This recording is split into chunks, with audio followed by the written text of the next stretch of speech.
Gelando aí também? Também, tá friozinho. Aqui também tá. Nossa, menina, essa minha luz aqui é muito ruim para essa live, viu? Mas tá dando para me ver? Tá ótimo. Como tá o meu som pra você? Tá ótimo. O som também tá bom para você? Tá super bom, né? Mas que Então tá virada de bom. tempo, tá muito frio, né? Tá. Você fica fora de São Paulo, né? Eu fico em Cotia, na Granja Viana. Ah, aí é mais frio ainda, né? Uma É, delícia aí. normalmente 3 graus abaixo. Flávia, obrigado, viu? Já te agradecer aqui de Imagina, antemão, começar te agradecendo por ter imagina, aceitado eu que o agradeço. nosso convite. E, cara, tenho certeza que vai ser super interessante o nosso papo. Você dividir o seu conhecimento. Você que é uma pessoa super. Eu estava lendo o seu. Já te conhecia antes, né? Óbvio, mas estava me aprofundando um pouco na sua história ali. Eu fiquei encantado ali com a quantidade de coisa que você já fez, né? Eu E sou uma super interessante. curiosa. Percebi isso. Os curiosos, né? A gente, quando tem curiosidade, você faz um monte de coisa, né?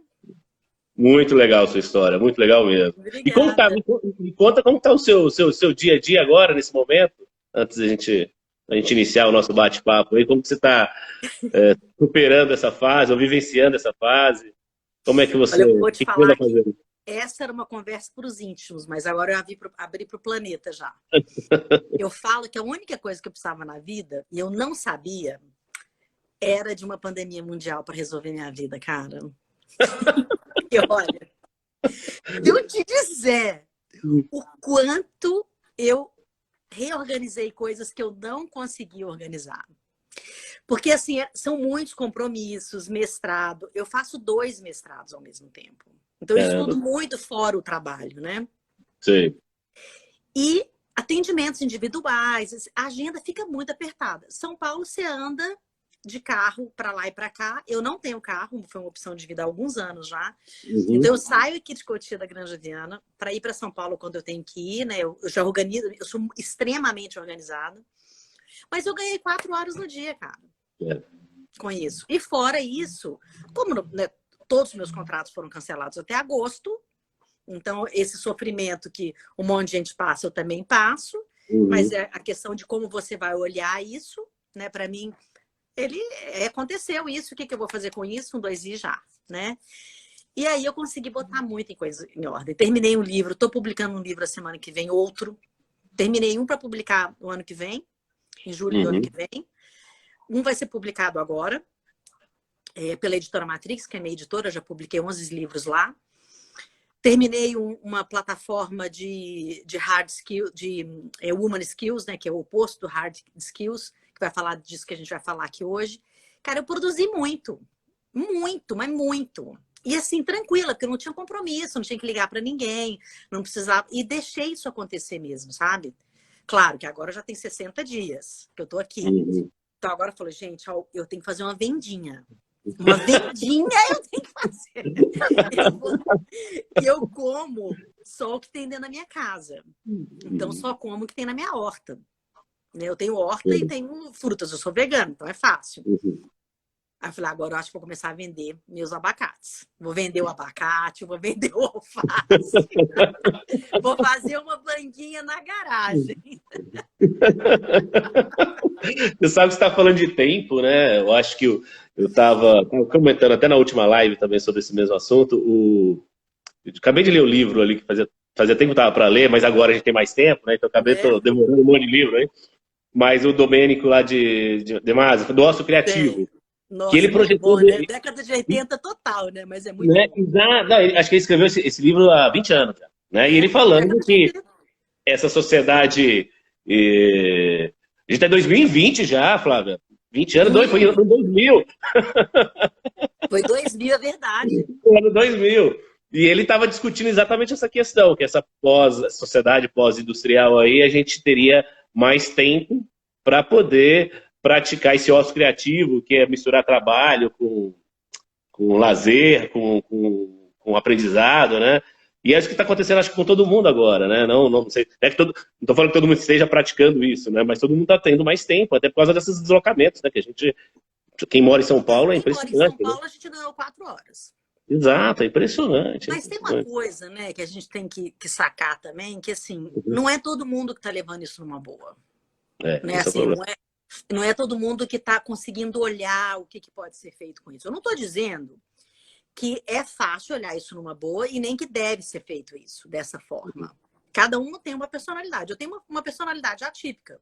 Eu sei disso, né?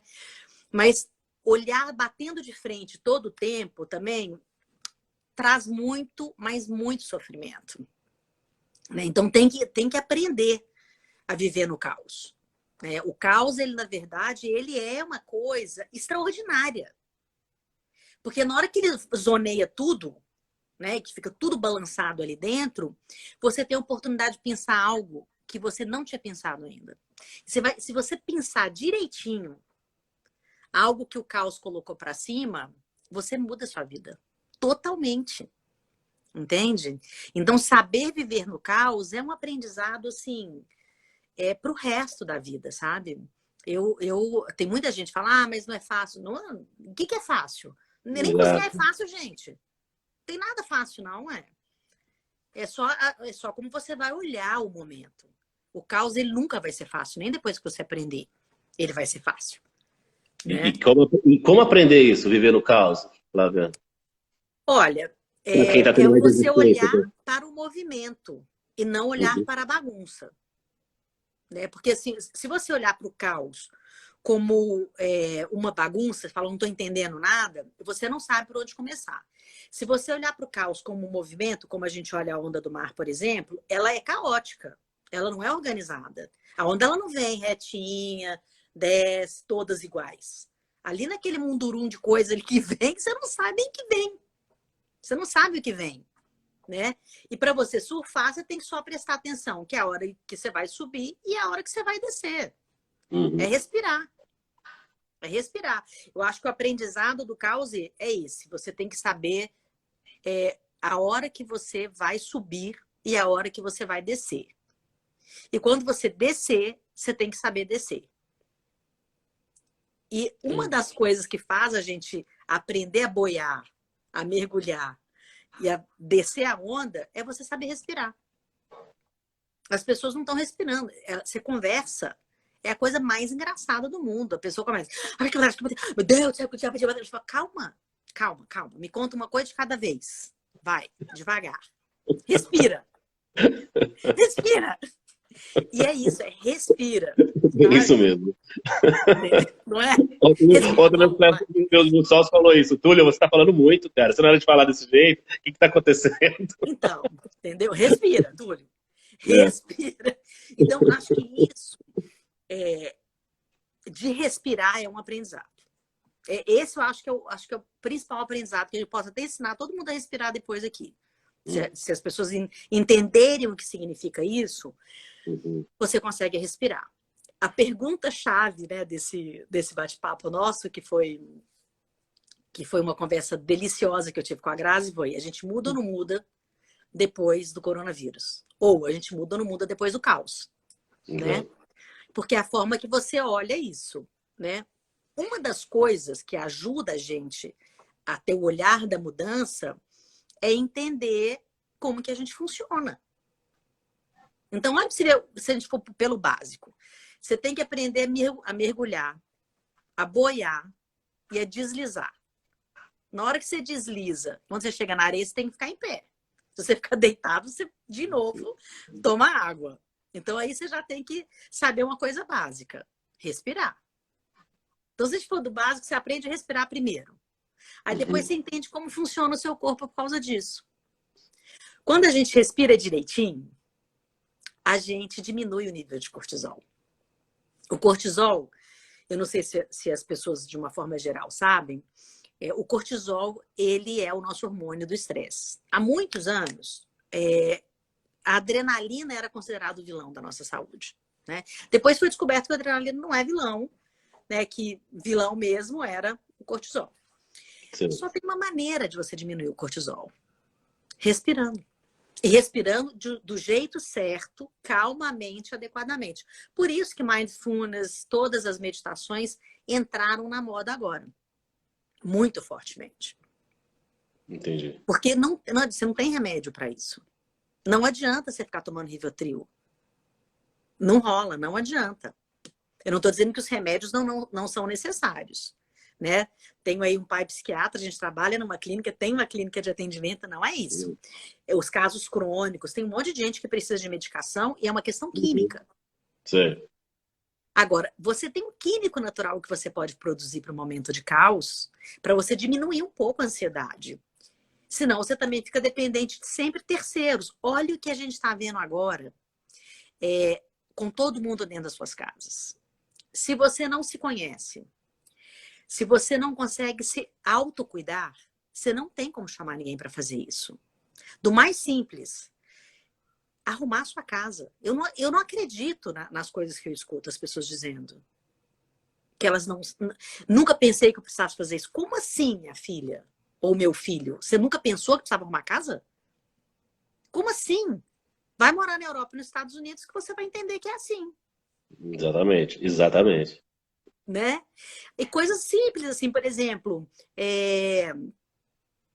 fazer o pé e mão, cozinhar a sua própria comida, olhar o seu filho, né? Eu até fiz uma postagem importante sobre homeschooling, que é uma quebra de paradigmas muito grande também. Porque a vida está sendo terceirizada. Totalmente terceirizada. A educação do filho, a sua felicidade, a sua doença, o seu casamento, as suas viagens, as suas escolhas. Tem algo errado nisso? Em termos, né? Em termos. Aí a gente vai entender tudo do caos. Em termos, né? Tem umas pessoas perguntando se a gente muda ou não muda depois da pandemia. Vou dar um susto. Não muda. Outro susto. Muda. Mas eu vou explicar como que é. Que tem gente perguntando aí. Eu acho que entender isso, então, é importante, porque, assim, nós estamos partindo já há algum tempo para a inteligência artificial, e a inteligência artificial, de certa forma, ela te obriga a terceirizar suas decisões. Como que ela faz isso? Em 2050, isso já está mapeado, né? E provavelmente isso vai acelerar muito agora por esse momento que a gente está vivendo. Todas as perguntas que você fizer em inteligência artificial, em algoritmos, você vai ter respondido. Então, desde, por exemplo, estou deprimido. Você escreve, você dá um Google, simples, estou deprimido. Você já vai receber. Isso hoje você já recebe muito, porque os algoritmos já são mapeados. Mas você vai receber, assim, concretamente, especialmente em biohacking, o tratamento que você tem que fazer, qual música que você vai ouvir. E se você fica na dúvida dos algoritmos, se você ligar para o seu terapeuta, por exemplo, ela pode dizer, escuta uma música calma. O seu algoritmo vai saber qual música você vai ouvir. Você não vai escolher. Então, é um problema isso, e não é. Porque nós já não temos livre-arbítrio, anyway. Isso é terrível, né, de saber, né? Isso é forte. Isso é forte. É horrível conversar com um cientista por isso. A gente conta umas verdades que as pessoas... Isso estudado e provado, né, experimentado, e claro, por que o ser humano muda ou não muda? Ele não muda por isso que eu estou te falando. Porque biologicamente a gente tem uma construção neurobiológica que movimenta o ser humano dessa maneira. Então, por que a gente não tem livre-arbítrio? Porque os nossos neurônios, na verdade, eles fazem escolhas por memórias. Certo? Então você fala, eu escolhi ser assim. Você não escolheu ser assim. Ele foi lá e pensou aquilo que você mais faz. E é exatamente o que o algoritmo faz. A inteligência artificial. Idem. Entende? Então, quando você sai do nosso mundo neurobiológico e vai para um mundo de inteligência artificial, o que acontece é que a inteligência artificial ela fica mais precisa na escolha. Então, aí menos ainda você tem livre-arbítrio. Quando você fizer uma pergunta. Porque ela vai mapear tudo que você fez. Eu tenho 53 anos, vai mapear tudo que eu fiz ao longo de 53 anos. Tem coisas que, obviamente, o meu cérebro, ele bloqueia. Todo mundo pode fazer isso. Né? E aí, com isso, a gente fica acreditando que a gente mudou alguma coisa. E, na verdade, não foi bem assim. Aí, para você entender por que a gente muda ou não muda na pandemia, a gente tem que entender esse funcionamento. Esse é o nosso funcionamento neurobiológico, tá? Mas você acha que, só para esgotar isso que você falou, até para eu entender, o que você está falando, basicamente, quando a gente não tem livre-arbítrio, é basicamente que a gente é movido até por intuição. E a intuição está lá já programada no nosso neurônio, mais ou menos, é isso ou não? A gente não é movido por intuição, a gente é movido por memória. Não tem nada a ver com isso, não. É diferente, tá? Mas a gente não tem livre-arbítrio porque a gente só tem essa memória. Uhum. Quando você acha que não tem a memória, você vai buscar na sociedade. Uhum. Quando você vai buscar na sociedade, você vai buscar onde você vive. Você entra num negócio chamado espiral de silêncio e também no outro chama viés de segurança, que eu te explico já. E você sempre vai ter as mesmas respostas. E não são crenças, Cláudia. A Cláudia está falando crenças. Não são crenças. É o viés do silêncio ou a espiral do silêncio. O que significa isso? Você já notou que na sua timeline só tem aquilo que te interessa? Uhum. Uhum. E tem muita gente limpando a timeline agora. Por quê? Porque estava lá, não dava atenção e tal. Ela agora tem tempo de ler a timeline. Ela fala, nossa, isso aqui não gosto não. Aí tira a pessoa, ou bloqueia aquela pessoa, ou bloqueia aquele post. A timeline dela é feita só do que ela gosta agora. Ela tem livre-arbítrio ou não tem? Não, nenhum, zero. Porque tudo que ela perguntar vai ser respondido por aquilo que ela leu dela mesma. E das pessoas que pensam como ela. Isso chama-se espiral do silêncio. E como que a gente prova isso em laboratório? Que é importantíssimo entender como a gente prova isso no laboratório. Você pega 5 pessoas e você dá a mesma informação para todas as pessoas, na mesma hora, tá? Uma pessoa vai responder diferente, que é um ator ou um cientista. Como que a pesquisa funciona? Você coloca um quadrado amarelo lá, da tela. Aí começa. Esse quadrado é amarelo? Não, aí não pergunta, né? Mostra o quadrado amarelo. Que cor é esse quadrado? Azul. Aí o outro, azul, azul, azul. A pessoa que sabe, que não é o treinado, que sabe que o quadrado é amarelo, ela vai falar que é azul. Por que ela vai falar que é azul? Porque o espiral do silêncio, a cada 5 pessoas que falam uma coisa, você repete para você não ser excluído. Indução, isso aí? Não é indução, é biológico. É sobrevivência, não é indução. Não tem ninguém fazendo isso contra você. Não tem ninguém fazendo contra. Você escolheu o que está na sua timeline. Uhum. Você só acredita naquilo que você escolheu. Por que tem as brigas polarizadas de política? Ou de qualquer outra coisa? Justamente por isso. Agora, por que tem gente que usa máscara e tem gente que não usa máscara? Me responde. O que você acha? Que agora você vai me matar. Ainda bem que você está longe de mim. O que você acha? Eu acho que tem a ver com o que ele consome de informação, o grupo que ele consome de informação. Eu acho que a impressão que me dá, os mais extremos sempre ficam consumindo no mesmo grupinho a informação e acaba. Aí vai induzindo a agir daquela forma. E rejeita completamente coisa que a gente, acho que nem vê a outra informação. Não é os mais extremos. Os dois todo lados. Mundo. Né? É que eu falei de extremo que é mais fácil. É mais fácil verificar os extremos, né? Fica mais claro. Você assim. Acha que ele é extremo, ele acha que você é extremo. Extremo não, exato. É justamente isso, né? Exatamente. Outro extremo, né? Os dois extremos acham extremos. Exatamente. Mas isso que você está falando tem a ver com a espiral do silêncio, tá? Uhum. Todo mundo concorda com a mesma coisa porque está dentro do seu ambiente. Isso também chama laços fortes, laços fracos, tá? Van Porto, não, isso não é arbítrio, você não está escolhendo. Você está dentro de um lugar que você não sabe que você pensa desse jeito. Ela está perguntando aqui. Se você soubesse disso, você não estaria só neste lugar. Você estaria buscando informações em outros lugares e não na mesma timeline. Você já escolhe a timeline porque você não tem livre-arbítrio. Entendeu? É grave. Mas é interessante. Exato. Agora, por que tem gente que usa máscara e gente que não usa máscara? Tem um negócio chamado vieses de segurança. Tá? Viés de segurança também, tudo que eu tô falando para vocês, gente, faz parte do nosso sistema neurobiológico e da biologia do comportamento. Como que a gente se movimenta como ser humano, tá? O viés da segurança, ele acontece porque o cérebro, ele é conectado a muitas atividades do cérebro ao mesmo tempo. Então, ele precisa considerar o que é perigo e o que é oportunidade. Biológico, não é livre-arbítrio, nem é medo. É só biológico, tá? Depois eu falo para você, Paty, o que é medo. Então, o que acontece nesse momento do funcionamento do cérebro? Ele fica sensível ao que é desconhecido. Se você olhar a gente de forma paleolítica, né? Inclusive tem o Pedro Camargo, que é um gênio em paleomarketing. Vocês vão apaixonar. Você devia contratar para Esquema Imóveis, que você vai apaixonar por esse assunto. Que mostra que nós continuamos em funcionamento paleolítico. E o nosso cérebro continua paleolítico, o nosso organismo continua. A gente é macaco, gente.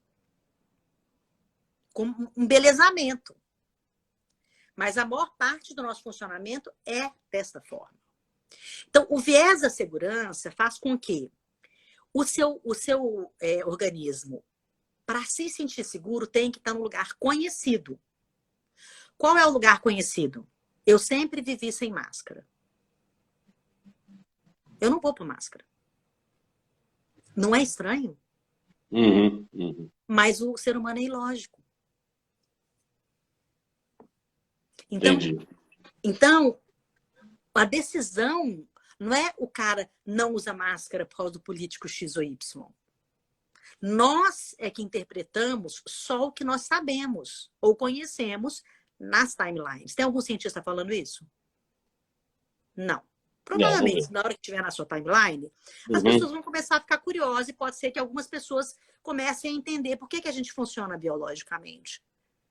Não sou a favor e nem sou contra nenhum político, tá? Não estou falando disso. Estou falando do nosso funcionamento biológico. Eu uso máscara, sou a favor do isolamento e outras coisas. Mas por que tem gente que usa e tem gente que não usa? Por isso. Biologicamente, as pessoas funcionam buscando segurança. E a segurança está aonde ela conhece. O cérebro, ele busca a segurança. A gente tem um negócio que é muito interessante, é que você precisa estar com o corpo em homeostase. Homeostase o seu corpo busca toda hora o equilíbrio, né, físico, mental, emocional, químico, de calor, de tudo do seu corpo. Para quê? Para ele funcionar bem. Se você está no desequilíbrio homeostático do corpo, o que vai acontecer? O seu corpo vai falar, opa, tem uma coisa errada aqui, febre. Opa, esse corpo está com febre, o que nós vamos fazer?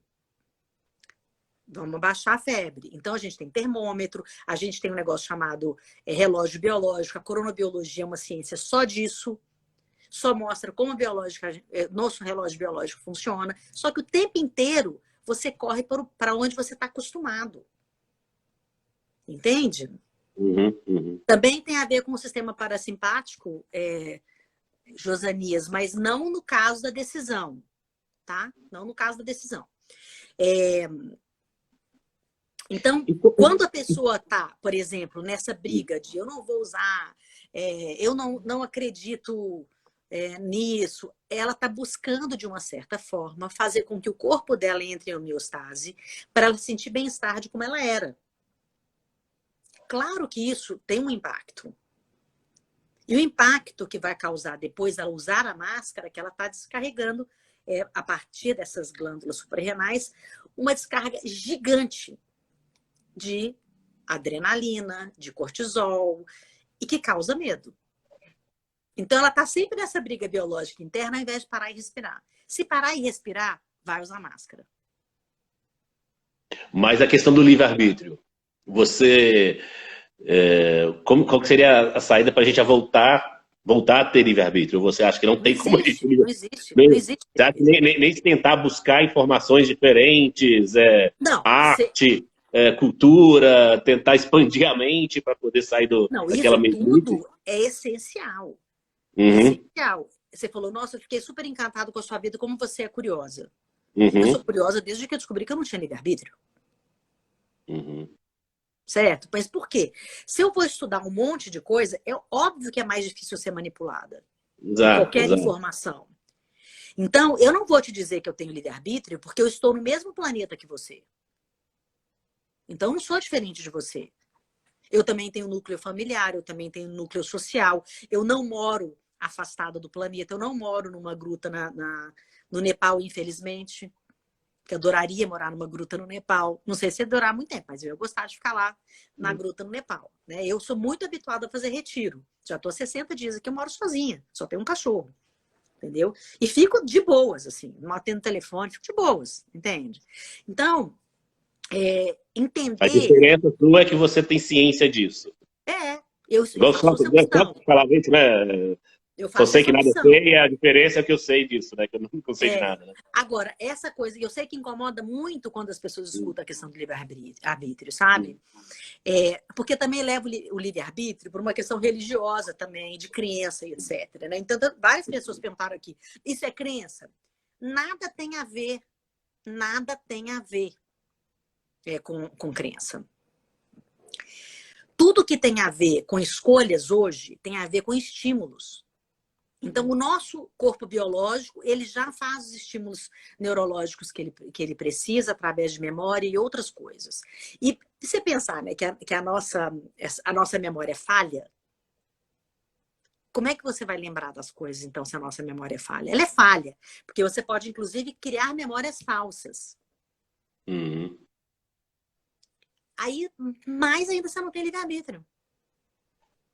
E quanto mais a gente tem informações, e enormes informações do mundo tecnológico que a gente tem hoje, mais a gente perde esse contato com a gente mesmo, mais a gente decide a partir de terceiros. Você vai fazer sua compra no supermercado, o que acontece? Quando você vai começar a compra, já tem uma compra que foi feita. Você não dá um ok? E inclui uma coisa ou outra, porque já está pronta. As pessoas estão vivendo tudo isso agora. Então a gente vai ficando também preguiçoso.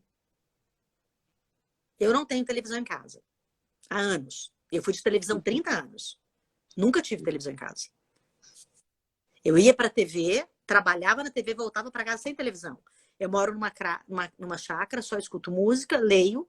Isso aqui é onde eu fico a maior parte do tempo. Parte do tempo eu fico aqui, ó. Aquela tela ali é para eu dar aula. Quando eu vou fazer algum webinário, eu faço webinário, monto um cenário mesmo e uso aquela tela. Então, eu não tenho televisão nenhuma, nada. E eu não busco informações desta forma. Dessa forma o quê? Pela televisão? Ou através do jornalismo. Ficar caçando coisas. Deixa eu ver o que está acontecendo. O que está acontecendo com o coronavírus. Quem morreu, quantos morreram, não sei o quê. Isso não funciona. Panela de pressão só funciona para milho ficar mole. Também te provo cientificamente isso. Não existe nada que prove que fazer pressão na humanidade ou dentro dos ambientes de trabalho tem resultado. A não ser que você tenha milhos. Se você quiser milhos, você bota na panela de pressão. Só serve para milho, mais nada. Para pessoas não serve. Não serve. Entendeu? Mas como você busca informação, então? Como é que você busca? Qual que é a fonte de informação que você utiliza? Eu busco informações que são necessárias, primeira coisa. E depois informações seguras em lugares seguros. É uma forma de tentar ter livre-arbítrio? Então, por exemplo, eu quero uma informação política. Eu busco um jornalista que eu conheço, que eu gosto e que eu vou ler e confio no que ele está escrevendo. Por exemplo. Eu não busco as opções políticas dele. Não é isso. Entendi. A mesma coisa, o coronavírus, meu pai é médico, eu estou dentro de um ambiente científico, trabalho como cientista, estou lá dentro estudando todo dia, eu busco informações científicas, não adianta me falar. Eu li não sei o quê, não sei o quê. Eu contribuo, inclusive, com um Instagram que chama Redes Cordiais, que todos os dias posta o que foi fake news. Há anos eu faço parte de grupos de fake news. Há anos, antes de ter esse nome. Antes desse nome. Eu fui a primeira jornalista, na verdade, a trabalhar com informações sem violência. Lá em 1930.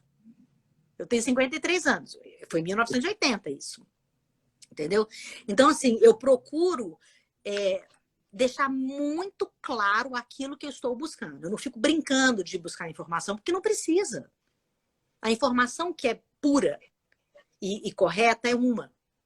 Todo o resto que está vindo já está contaminado. A máquina de fake news é muito grande. Tem muita narrativa, né? tem muita narrativa, então isso atrapalha. É gigante, gigante. Entendeu?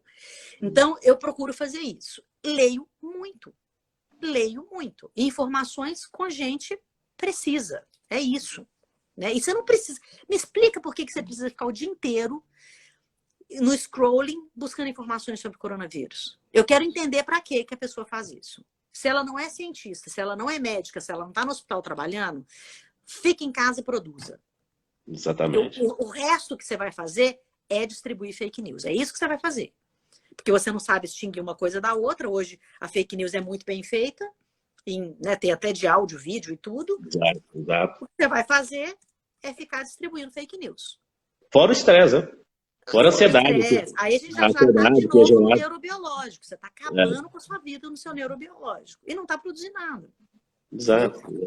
Então, teve uma pessoa que perguntou como é que a gente leva isso para o ambiente empresarial, né? Essa conversa que a gente está tendo aqui. Desculpa, eu não sei quem que é que já passou, assim, estava lá em cima, deixa eu ver, ó. Eu também passei batido também. Eu estou aqui tentando responder, mas essa passou batido. Mas ela perguntou como é que a gente leva isso para o ambiente empresarial. Para o ambiente empresarial, para a escola, para todo lugar, é exatamente como é para a sua vida. O que é para a sua vida? Minha filha, meu filho, você sabe como você funciona? Se você não sabe, eu te convido a aprender. Ponto. No ambiente empresarial, a mesma coisa. Por um acaso, você contrata macaco ou você contrata gente que é macaco? Certo? Você contrata gente, macaco fofo. Entendeu? Agora, você tem que entender como é que a gente funciona. Então, olha que coisa linda da cronobiologia. Você sabe que a gente tem horário para tudo, né? O nosso relógio biológico, ele é o Big Bang. Ele é Big Bang. Entendeu? Então, ele está tudo coordenado. Ele funciona feito um relógio. E eu falo que o relógio biológico ele é bidu. Ele já adivinha que vai anoitecer, por exemplo. Ele já sabe que vai anoitecer. Ele sabe que vai ficar de manhã. Aí, o que acontece? Se você não sabe como funciona o seu corpo... Você dorme mal, você não tem um sono reparador, você aumenta seu cortisol, você atrapalha todo o seu sistema cognitivo, você atrapalha todo o seu sistema parasimpático, tudo que faz parte das suas glândulas suprarrenais são destruídas. Por quê? Você não dorme, você bebe, você come porcaria o dia inteiro, fala bobagem, lê bobagem, fica com a tela azul na sua cara o tempo inteiro, e depois você fala assim, nossa, eu não sei o que está acontecendo com a minha vida. Vocês sabem o que é? Sim. Então, o autoconhecimento não é só fazer terapia. Só não, né? Porque já é uma coisa incrível quando alguém vai fazer terapia. Né? Já é uma coisa extraordinária. Eu acho que tinha que entrar, contratou um cara, você fala, olha, deixa eu ver seu currículo. Então, tá bom, beleza. Você olha, formou, que bonitinho. Ah, fiz uns cursos, que legal. Faz terapia? Como é que é seu fígado e seu pâncreas? Contratado. Fora aí, se não faz terapia, não tem fígado e não tem pâncreas, não sabe quem são, não contrata não, que vai te dar problema. Porque só ter MBA, pós-graduação, mestrado, doutorado, não adianta nada não.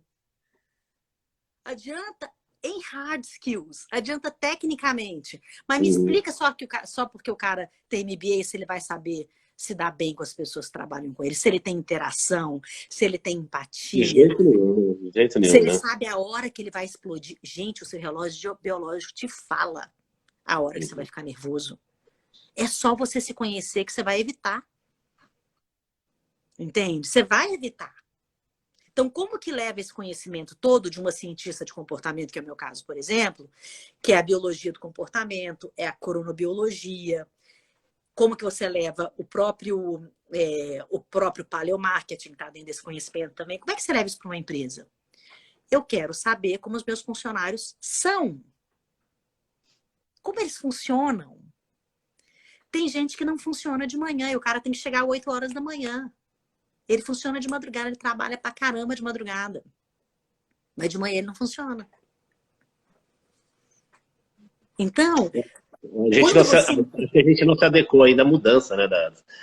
A gente ainda trabalha com uma indústria, né? Vai se adequar, né? Assim, fazer o relógio cronobiológico que a gente chama. Tem uma empresa alemã que me contrata aqui no Brasil e tem uma empresa também sueca que também me contrata aqui no Brasil, que eles já fazem isso, mas é alemães e suecos, né? Uhum, uhum. Então, a gente já vê a diferença aí. Mas o que muda é, você sabe qual é o funcionamento de melhor performance das pessoas, biologicamente. Não é pressão no milho e falar meta, meta, meta. Que meta, mano? Não dá para ter meta quando a pessoa está infeliz. Agora, então, no meio do coronavírus, o povo falando de meta. Eu fico só pensando. Você perguntou se ele dormiu? Você perguntou se ele comeu? Você perguntou como é que tá a família dele? Né? Não, aí manda uma cadeira, um computador. Para trabalhar mais e melhor. Você entende? Então, assim, você sabe como é que chama isso, na verdade? Chama altruísmo. Chama compaixão. É isso que faz a empresa lucrar. É isso que deveria fazer o mundo funcionar. Tem gente que fala assim para mim, Flá, você medita há tantos anos. Eu medito há muitos anos. Sou uma meditadora profissional mesmo, né? Medito de verdade mesmo. Há muitos anos. E aí uma pessoa uma vez me perguntou assim, o que você falaria para as pessoas que são mais jovens e que têm muita ansiedade? Vou falar outra coisa difícil. Eu tô falando só coisa difícil para você hoje, viu? Eu não sei porquê, mas você me inspirou a falar. Acho que é o óculos. Eu botei o óculos, você botou o óculos. Menino do céu, a gente foi, né? Eu quase não uso óculos. Eu só uso óculos para ler, mas eu tô muito cansada, sabe? Assim, hoje, então eu não tô enxergando direito. Mas a ansiedade, ela é, na verdade, um egocentrismo muito grande. Tudo é você. Eu não consegui, eu não fiz, eu não sou, eu não sei. Aí é óbvio que dá ansiedade. Agora, olhe para o outro. Ele não conseguiu. Deixa eu ajudar. Ele está sofrendo. Deixa eu ouvir. Ele está com fome. Deixa eu lá levar uma comida. Ele está com frio. Deixa eu lá levar um cobertor. Você não vai ter tempo, muito tempo para ansiedade, não. É porque a ansiedade ela é biológica. Uhum. Então, se você tem o seu corpo em um bom funcionamento e tranquilo, é até mais fácil de você desenvolver a compaixão. Desenvolver a empatia. Tudo isso é mais fácil quando você consegue tranquilizar o seu corpo biológico. É lógico, gente, que você está mal de saúde, porque a pessoa acha que ela está bem de saúde porque ela não está demonstrando nenhuma doença, mas isso não significa que ela está boa de saúde. Se ela já está com ansiedade, ela já está com o corpo desequilibrado. Já não tem. É assim, quebrou a perna, o cara vai correndo no ortopedista. Tem ansiedade, depressão, angústia, qualquer coisa que tenha a ver com o que é o nosso mental e o nosso emocional, você esconde e vive anos sem falar para ninguém que você está sofrendo. Como que você vive com a alma quebrada? Por quê? Por que você não pede ajuda? E por que as pessoas recriminam quem pede ajuda também? Não é? Então, assim, eu acho que se a gente for olhar esse momento como um todo, né? Nós podemos mudar, sim. 1% da população, inclusive, mundial, vai mudar. Se a gente for falar em termos numéricos, 1% vai mudar. Mas por que 1%? De onde esse número? Então, é um número de pesquisa científica também, né? Mas por que esse 1% vai mudar? Isso que eu acho que é mais importante que o número. Porque são pessoas que estão mais conectadas com isso que eu estou te falando aqui. Elas têm menos necessidade de um excesso de informações. Então, as informações, elas são mais qualificadas. Não tem necessidade de superaprovação de si mesmo. Não tem necessidade de demonstração de luxo e outras coisas. As questões mesmo do minimalismo vão ficar muito mais salientes agora, entende? As questões todas que dividem, de uma certa forma, os pensamentos e a sociedade vão ficar muito salientes agora, né? E quem vai mudar nessa pandemia são esse 1% que está mais concentrado em outros interesses da humanidade. Esses Entendi. têm mais possibilidade, porque estão mais conectados com essa mudança já também um pouco ao longo da vida. Não estou te dizendo que são as pessoas mais espiritualizadas, eu não estou falando disso. Tá? Eu estou falando de realmente reações neurobiopsicológicas que já fazem esse movimento e, obviamente, isso também contribui para a pessoa ser um pouco mais espiritualizada do que as outras. Agora, a grande parte, ela vai ficar nessa coisa mais paleolítica mesmo, de luta e fuga, do medo, do viés da segurança, da necessidade de achar uma solução e de brigar com a realidade. Quem usa máscara, quem não usa máscara, quem não sei o quê, e de provar ponto, porque se perdeu também, né? Se perdeu durante esse processo. Então, a gente, biologicamente, a pandemia, ela tem o efeito do Natal. Só que é um Natal um pouco mais prolongado. Mas como o Natal já começa a ser vendido atualmente em agosto, né? Já começa a ter árvore de Natal, propaganda Vai de emendar, Natal, vai né? ficar tudo igual. Do Natal em dezembro, em agosto, o que é isso, Papai Noel? Já tá aqui, né? Qual que eu brinco que é o efeito de Natal? Todo mundo fica, nossa, ai, Natal, compaixão, Feliz Natal, nananã. Efeito Natal. Sai do Natal, dia 1º de janeiro, trânsito, voltando para casa, o cara, dedo em riste, te mandando para ir para o Japão. Acabou, Mas esqueceu. agora já não é Natal. Agora não, agora já estamos levando a vida a sério. Entendeu? Então, Flávia, você acha que então você acha que a pandemia na sociedade aí não vai vai impactar só 1%, então praticamente a gente já vai ser isso que você falou, Natal. Passou a pandemia, vida que segue. Entendeu? Assim, já está a vida que segue. Só você prestar atenção. As pessoas já se acomodaram à situação de estarem em home office. Não estou falando que é bom. Se acomodaram. Tem muita gente que já está habituado. Então, já está achando mais fácil fazer a compra pela internet, já está achando mais fácil não sei o quê. Tem gente já não querendo mais empregada, tem gente que está querendo mudar para o interior. Tem um monte de gente já tomando algumas atitudes porque acharam que descobriram coisas positivas nas suas vidas na pandemia. Então, o que vai... Isso é uma mudança? É uma acomodação. É uma acomodação da mudança, entende? A mudança tava todo mundo solto na rua, achando que estava normal. Aí foi todo mundo pro hospício, ficou todo mundo preso. Né? Aí todo mundo preso e falou, nossa, eu quero voltar à minha vida normal. Mas que vida normal que você tinha, filho? Me conta como é que era a vida normal que você tinha. Você acordava de manhã desesperado. Atrasado. Não ganhava o suficiente. Não tomava café, saía voando, pegava um trânsito violento quando não era ônibus, ia para o trabalho, com um monte de líder fora da casinha,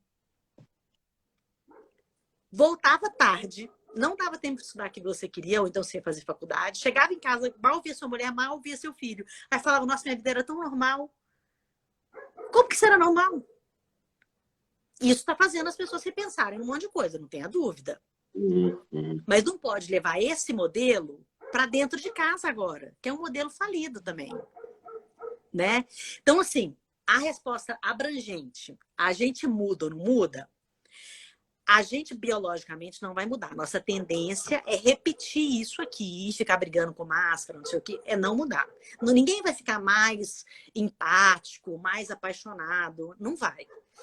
O mesmo número de pessoas que tinham essa compaixão vai continuar o mesmo número.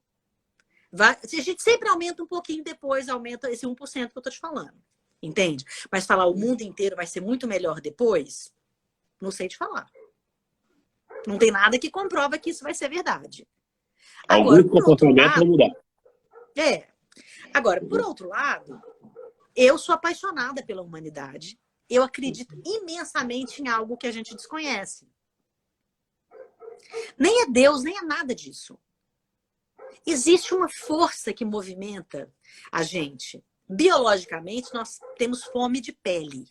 Então, a gente precisa encontrar pessoas. Isso também é científico, biológico. Então, a gente vive em bando, a gente busca os bandos, por isso que a gente fala tudo igual, tudo igualzinho na sua tribo. Isso é tudo biológico. Mas se a gente for para um lado mais social, né, e emocional, O ser humano não é espetacular, cara? Quando você vê uma pessoa, um médico, uma enfermeira, quem seja, todo paramentado, machucado, 24 horas, olhando para um ser vivo que está ali na frente dele para ajudar essa pessoa a viver, você não acha que isso é extraordinário? É o ser humano. Fora o biológico, é um ser, assim, incrível. Então, por isso que eu falo, a gente muda? Biologicamente, talvez não. A gente vai ser teimoso, vai ficar fazendo essas coisas aí, não põe máscara, teima, sai do isolamento, volta pelo isolamento, briga, não sei o quê. Mas, por outro lado, gente, a gente junto é lindo demais. Você vê todo mundo cantando, é lindo. Você vê as pessoas se abraçando, é lindo. Você vê quando a gente conversa com pessoas legais, quando você conhece uma pessoa nova. A humanidade. A humanidade é um presente. Então, por esse lado, a gente muda. Né? Vai ver que a gente vai ver na nossa timeline só gente boa. A gente vai ver na nossa timeline só gente achando voluntários, né? Fazendo as vaquinhas populares, todo mundo juntando coisa para fulano, beltrano, cicrano. A gente pode ver só isso na timeline também. Então, eu acho que... Mas você não está muito... Eu tô achando que você não está acreditando muito nisso, não. Né? Você está acreditando realmente que vai ficar... Eu não posso falar da minha timeline. É o primeiro dezembro. Né? Se eu te falar da minha timeline, você vai rir, porque na minha timeline não tem nem política. Entendeu? Então, assim, eu não posso falar da minha, não posso falar do mundo que eu vejo. Porque o mundo que eu vejo, eu sou vegana, eu não convivo com pessoas violentas, eu moro no meio da natureza, eu leio o dia inteiro, eu escuto música o dia todo, eu escrevo o dia todo. Não é uma vida da maior parte da população. Não é. Eu não sou uma pessoa que fico batendo cabeça o tempo inteiro, pelo amor de Deus, eu quero ser milionário, eu quero comprar um avião, eu quero comprar... Nunca tive isso. Eu gosto de viver a pé, voando, descalço, com a perna num olho só. Eu gosto de viver. Eu sou apaixonada pela vida, sou apaixonada pelo ser humano. Então, eu acredito nisso. Isso tem inputs de mudança para mim? Tem. Eu posso enxergar só isso se eu quiser. Entende? Agora, biologicamente, nós não mudamos. Eu não vou te dizer que amanhã, por causa da pandemia, as pessoas vão ficar 50% mais empáticas. Não tem nada que prova que isso vai acontecer. Porque essa é uma esperança que eu vejo com muitos, né? Eu vejo muita gente... Mas não é maravilhoso? É isso que eu estou te falando. Isso é o ser humano. A esperança é um presente. A esperança é um presente. Agora, a esperança sem ação não é compaixão. A compaixão, ela está intimamente ligada a você fazer alguma coisa efetiva pelo outro. Entende? Então, isso, as pessoas falam, nós temos que ter amor ao próximo. Para você ter amor ao próximo, você tem que ter compaixão. E precisa agir, né? Compaixão é um negócio tão simples. Você quer ver? A pessoa fala assim, mas eu estou fazendo isso para você por amor. Não. Então você não está entendendo o que é amor, meu amigo. Eu escuto isso de pais com filhos. Eu estou fazendo isso porque eu te amo. Então tenha compaixão pro seu filho, depois você ama seu filho. Porque seu filho, às vezes, está fazendo algo que é só o que ele sabe. É só o que ele sabe. Não tenha compaixão com o conhecimento que o seu filho tem naquele momento. Põe ele no seu colo. Escute o que ele tem a dizer para você e tenha compaixão. Entendeu? Porque você vai aprender mais com aquilo que ele está te dizendo do que você corrigindo e falando que ama. Então, você olhar o altruísmo, a compaixão, a modificação do planeta e do ser humano, você tem que olhar de uma maneira que você se desprende mesmo. Você se desprende, entende? Você não tem nada a ganhar ou a perder, a não ser a convivência humana. E aí, eu acredito que o mundo muda. Mas você entende que é uma coisa que eu não posso garantir para você nada? Né? O que eu posso dizer para você é que biologicamente nós somos paleolíticos. Então, se biologicamente é assim, a gente tem que entender como nós funcionamos no nosso trabalho de forma paleolítica. a gente tem que entender quais são os vieses biológicos, comportamentais que fazem a gente tomar decisão. As nossas decisões, elas não são decisões claras. Elas são decisões neurocientíficas, neurocerebrais. Né? Então, tudo que a gente faz tem um viés biológico muito forte. Agora, eu não posso desconsiderar que eu tive um acontecimento na minha vida em 2017. Eu fui picada por Zika e quase morri. Fiquei hospitalizada, fiquei tetraplégica. Eu fiquei sem movimento, né? Todo do corpo, sem falar. 2017? 2017. Fiquei muito ruim. Me deram 2 horas de vida. Se eu disser para você que eu passei a acreditar muito mais no ser humano. E muitas coisas eu vivi internamente, porque eu não podia falar, não ouvia, não falava, eu fiquei muito ruim. Eu tive um mundo interno extraordinário. Extraordinário. E que me fez olhar o mundo com mais clareza. Com muito mais clareza. Hoje, eu não tenho muita paciência para conversa fiada, não. Eu até tinha. Hoje eu não tenho muita. Eu não tenho muito tempo a perder. Isso que eu descobri. Eu saí do hospital com fome de vida, com urgência de vida. Então, quando começa... Mas você já, desculpa, Flávia, você já era assim, né? Assim, eu não vejo pelo histórico.